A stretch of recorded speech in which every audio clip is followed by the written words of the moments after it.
Hey guys, today we are going to be testing out the brand new Sigma 105mm f2.8 DG-DN macro lens from Sigma in the very echoey basement!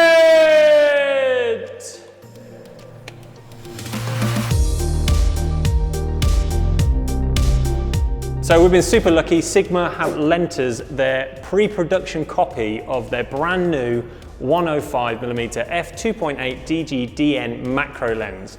Now you might be wondering, Tom, why the hell are you shooting portraits on a macro lens, you complete donkey? Well, there's a reason for that, okay? Enough of the hatred. It's because 105 is actually a pretty good portrait lens, in my opinion. So we're going to be testing that out on our model Hannah today. Really simple setup, just got one light. I'm just going to be taking some really simple portraits and testing this thing out. Obviously, it's got a macro function, so that means we can get some nice close-up shots of Hannah's face, probably do something a bit more creative. You'll see in a minute, I won't spoil too much, but yeah, it should be pretty good fun. But before we get started with the shoot, let's talk a little bit more about the lens. So this is a brand new lens designed from the ground up specifically for mirrorless cameras. They do have a 105 macro in their lineup, but that was only released for DSLR, so there wasn't a mount available for Sony mirrorless cameras. So this is a new addition, which is really cool. So in terms of features on the lens, it has the manual aperture dial, which everyone either likes or hates. I personally don't really use it. I'd rather just stick it on auto. The good news is that it does have that lock button, which means that you can keep it locked on auto mode rather than it getting knocked. It also has a D-click right on the base here. So if you wanted to use this for video and you wanted to rack through the aperture range without it clicking through each of the stops, then you can do. Manual AF to MF switch, as you'd expect. Custom button, which is sweet. You can obviously customize that in camera to do whatever. I personally like to use the custom button to quickly access IAF, but you can do a whole multitude of different things. And then finally, it's got a focus limiter switch, which means you can stop the lens from focusing and racking all the way through the focus range if you're trying to focus it really close.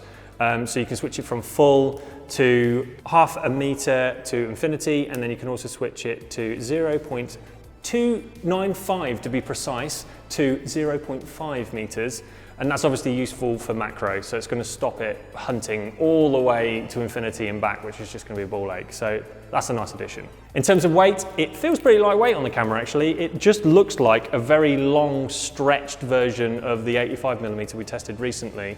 Review for that here if you're interested. So just to clarify, this isn't going to be like a full in-depth review. This is just going to be us testing it out for the first time. I've literally only just got this thing out of the box, so we haven't had time to do a full test. That will be coming in a future video very, very soon. For now, we're just going to see how it handles, have a bit of a test, have a play around with it and try and take some cool images. So let's get on with the shoot. Really good. Nice. Just remember really scowling this time. God, you can focus really close. This is awesome. Cool. How do the images work?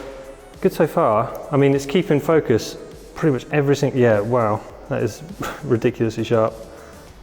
Yeah, it's good. Cool. Let's do a few face on. So yeah, so you're really like just pulling the jacket up like by your collars almost, or this bit. Just turn that way just ever so slightly. Yeah, that's cool. And then just bring your head back so I can see your chin. Yeah, it's great.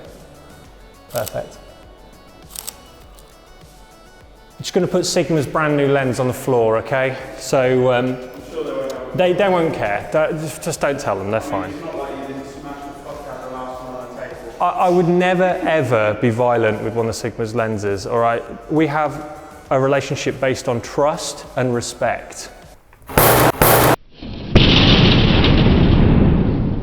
So for this one, if you're just sort of looking straight ahead, so you almost want to look at rather than looking at the light, look at the bottom of the softbox, the big umbrella type thing. Yeah, that's it, yeah. So you just don't blind yourself. So yeah, just remember the smizing. Did you ever watch America's Next Top Model? No. That was a thing. That was called smizing. It's where you like look like a shrew half the time. You can even just play with your hair a little bit. Yeah, that's cool. Love that. That's wicked. Really cool. Just those little changes are really good. Just every so often, just like changing it up. That's great. Really cool. Nice. Do you want to come have a look at these? They're so cool. I like them. That's wicked. Like an album cover. Exactly. So what we'll do now is we'll just change position a little bit because I want to try and throw the background out a bit more. So if we get you stood sort of somewhere in the middle of this room, I'll move the light over to you and then we can throw the background out. That's cool. I think really accentuate that you dropped your hip. So if you're dropping it, that's it. Cool. Perfect. Nice, nice, nice. Yeah, it's really good. That's cool. And after we've done this, we'll do some close-ups of your face, just do some macro stuff. That'll be really good. That's nice, really nice. Maybe go with both hands playing with your hair, so you like scrunching both sides. Cool. Perfect. Sweet. Right, should we do some macro shots? So if we go back over to this wall, and then I'll move the light round. So we don't want to be quite as close to the wall as we were last time, so probably where that sort of crack is on the floor.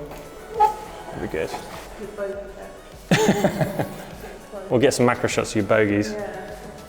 So now we're going to do some macro shots with this lens. In order to help with that, we're going to use the focus limiter switch on the lens so that instead of using the full focus range, we're going to limit it to the shortest, closest distance so that it's not hunting all over the place just in case I don't hit focus. So here we go.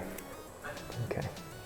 It's going to get so close. Let me not. No, you're all good, you're all good.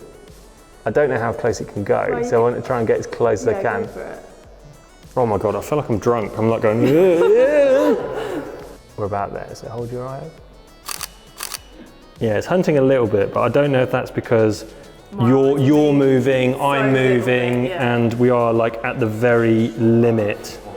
Eyeball. Yeah. Just your eyeball is in focus.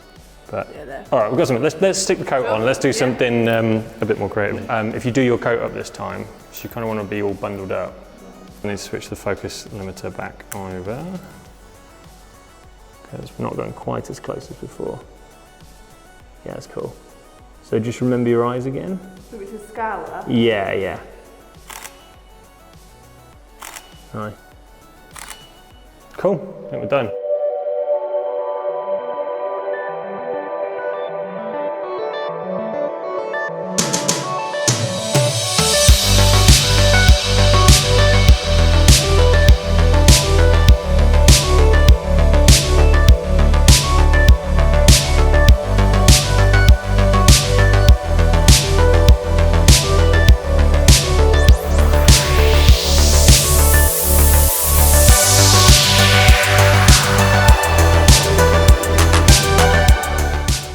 So we've just wrapped up the shoot with Hannah. Thank you so much to Hannah for helping us out once again. I've really enjoyed using this lens actually. I've never shot with a 105 before, but it's such a versatile focal length actually, and having the macro feature for a portrait lens is great. It means that you can focus really close to your model, opens up a whole new world of creative possibilities. So I've really enjoyed that flexibility, especially at things like weddings where you need that extra distance during the ceremony perhaps. Obviously 105 is perfect for that. And then also the macro function at a wedding, you can get all the detail shots. It makes it really, really versatile. The only negatives I come away with are that when I was focusing quite close to Hannah, the focus was hunting ever so slightly. I do think that's more down to user error because I'm a complete idiot and I shouldn't really be shooting macro at 2.8, especially when you're shooting portraits, because obviously Hannah was moving ever so slightly, I'm moving, and at macro, one-to-one macro, that's obviously magnified massively. So that's obviously why I was struggling. But other than that, no real complaints. I'm looking forward to spending a bit more time with this lens in our full review to really dissect it and see what it's capable of. Hope you've enjoyed this video as well. This is something totally different for us. We haven't done behind the scenes shoots before. So if you like it, please give this video a thumbs up. Leave us a comment below, berating me like you always do. I know who you are. Anyway, for now, see you in the next one.